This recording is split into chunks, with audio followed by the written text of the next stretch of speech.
રાજા પ્રાચીન બર્હીને નારદજી ઉત્તમ આત્મબોધ સમજાવે છે કે જે આત્મબોધ સમજવાથી જીવ એ પાપ અને પુણ્યમાંથી મુક્ત થઈ જાય છે. એ સમજાવતા ઉત્તમ દ્રષ્ટાંત દ્વારા સમજાવે કે રાજા સાંભળો, બે ગાઢ મિત્ર છે. એકનું નામ છે અવિજ્ઞાત ને બીજો છે એ પુરંજન. બંને ગાઢ મિત્રો છે. એક વખતે પુરંજન કહેવા લાગ્યો કે મિત્ર અવિજ્ઞાત, મારે ફરવા જવું છે.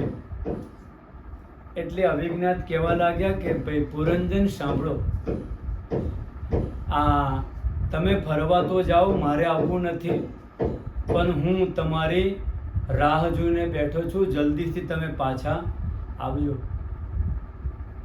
આમ વાત કરી અવિજ્ઞાતે. એટલે પુરંજન કહેવા લાગ્યો કે ભલે જાઉં છું, હું સમયસર પાછો આવી જઈશ.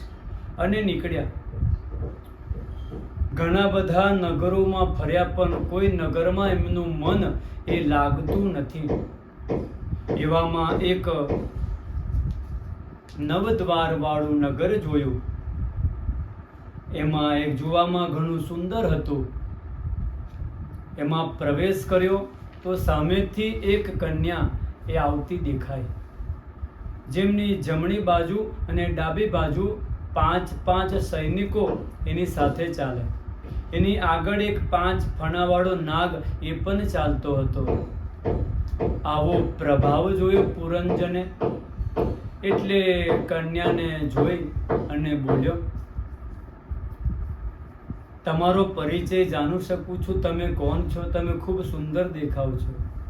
ત્યારે કન્યા બોલી, મને મારા માતા પિતાની તો ખબર નથી, અને બીજું કે મારો વિવાહ પણ થયો નથી. પણ એક વાત ચોક્કસ છે કે આ શહેર મારું છે, અને હું જે ધારું છું ને એ જ થાય છે. આ મારા 10 સૈનિકો છે, એક સેનાપતિ પણ છે. હું સ્વતંત્ર આ રાજ્યની ઉપર રાજ કરું છું. ત્યારે પુરંજન કહે, દેવી, વિવાહ તો મારો પણ થયો નથી. પછી બંનેની આંખ મળી અને વિવાહ થયા. પુરંજન પોતાની પત્નીમાં એવો તો ફસાયો કે પુરંજની રડે ને ત્યારે પુરંજન પણ રડે. પુરંજની હસે તો પુરંજન પણ હસે. પુરંજની નાચે તો પુરંજન પણ નાચે. ક્વચિદ ગાયતિ ગાયન્ત્યામ રુદન્ત્યામ રુદતે ક્વચિદ ક્વચિદ હસન્ત્યામ હસતે જલ્પન્ત્યામ અનુજલ્પતે. જેવી રીતે એક કઠપુતલીને એક સૂત્રધાર નચાવે એમ પુરંજન નાચે છે. પુરંજન આમાં બરાબર ફસાયો ને પોતાના મિત્ર અવિજ્ઞાતને ભૂલી ગયો. પોતાના ઘરને પણ ભૂલી ગયો.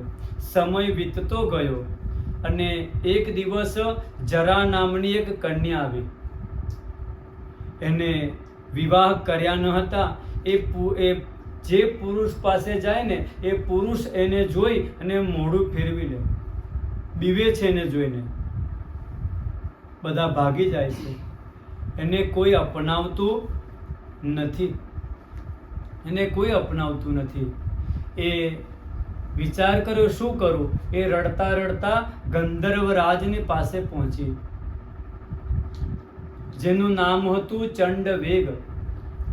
રડતી જરા એને જોઈ ચંડવેગ પૂછે, શું દુઃખ છે તમારે?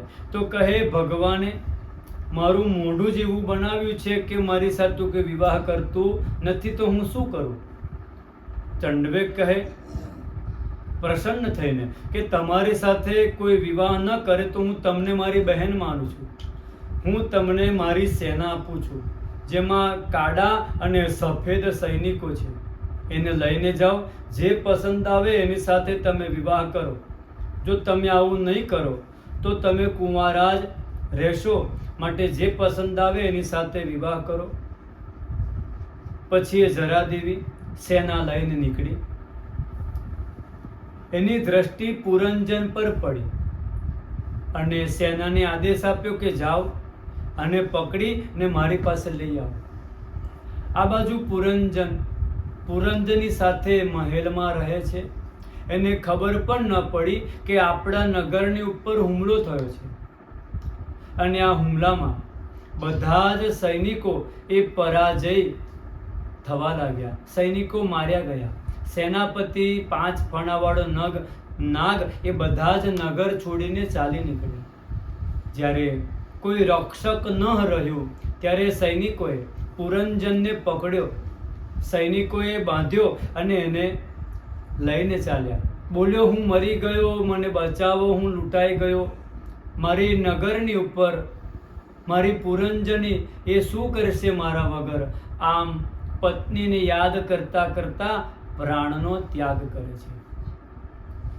શાસ્ત્રનો નિયમ છે કે જેને યાદ કરીને મરો ને તો બીજે જન્મ તમારો એ જ થવાનો. અંતે યામતી સા ગતિ. બીજા જન્મે એ પુરંજન સ્ત્રી બન્યો, પુરંજની બન્યો. એના વિવાહ થયા છે મલય ધ્વજ નામના રાજા સાથે. અને સંસાર સુખ પણ માણ્યું, સંતાન પણ થયા. એકવાર રાજા યુદ્ધ કરવા ગયા, મલય ધ્વજ, તો યુદ્ધમાં એ મરાયા. પતિ મર્યા એટલે નિયમ પ્રમાણે સતી થવું પડે. તો એ પુરંજન જે પુરંજની બન્યા છે એ ચિતા પર બેઠા. આ બાજુ પોતાનો મિત્ર, જૂનો મિત્ર અવિજ્ઞાત વિચારે કે મારો મિત્ર પુરંજન ક્યાં ખોવાઈ ગયો, મારે તો એને શોધવા જવું પડશે. અને આમ અવિજ્ઞાત એને શોધવા આવે છે. અને જોયું આ તો ચિતા પર બેઠો છે, ચિતા પર ચડવાની તૈયારી કરે છે.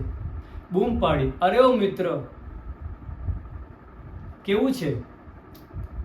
કોની પાછળ સતી થાવ છો? પુરંજન કહે, તમે કોણ છો? મને મિત્ર કેમ કહ્યું? મેં મારા પતિ સિવાય કોઈને મિત્ર બનાવ્યો નથી. તું ક્યાંથી આવ્યો? અવિજ્ઞાત કહે, તું મને ભૂલી ગયો? હું તારો સાચો મિત્ર છું. મારું નામ છે અવિજ્ઞાત અને તું મારો મિત્ર પુરંજન. તું મને છોડીને નીકળ્યો ને ત્યારે જ મેં તને સાવધાન કર્યો હતો કે મને ભૂલી ના જતો. અને આજે તારી હાલત તો જો, તું ઘરને પણ ભૂલી ગયો, મને પણ ભૂલી ગયો. ચાલ આપણા ઘરે પાછા જઈએ. અંતે પુરંજનને બધું જ યાદ આવ્યું કે આ મારો મિત્ર છે. બંને મિત્રો ગળે મળ્યા. પોતાનું જે ઘર હતું એ ત્યાં ચાલ્યા ગયા. નારદજી કહે, પ્રાચીન બરહી, કથા તમને ગમી? તો કહે, બહુ સુંદર કથા કરી નારદજી તમે, પણ આ કથા મને કેમ સંભળાવી એ હું સમજી શક્યો નથી. નારદજી કહે, પ્રાચીન બરહી સાંભળો. આ જે પુરંજન નામે જે રાજા છે ને એ તમે જ છો. અને જે બે ગાઢ મિત્રો છે ને, જે અવિજ્ઞાત અને પુરંજન, એ જીવાત્મા અને પરમાત્મા છે. સુવર્ણ વેતૌ સદૃશમ સખાયૌ, આ બંને ગાઢ મિત્રો શાશ્વત મિત્ર છે, જીવ અને પરમાત્મા. તો પુરંજન નામ કેમ પડ્યું? તો પુરીન જનયતિ ઇતિ પુરંજનઃ. જેવા જેવા કર્મ કરે એવી એવી પુરીઓમાં જન્મ લે છે. આ જે પુરીઓ છે ને એ 84 લાખ યોનિઓ છે. આ જે 84 લાખ દેહ છે ને એ જ નગર છે. અને આ પુરીઓમાં આપણે જન્મ લઈએ છીએ. આપણે પુરંજન છીએ.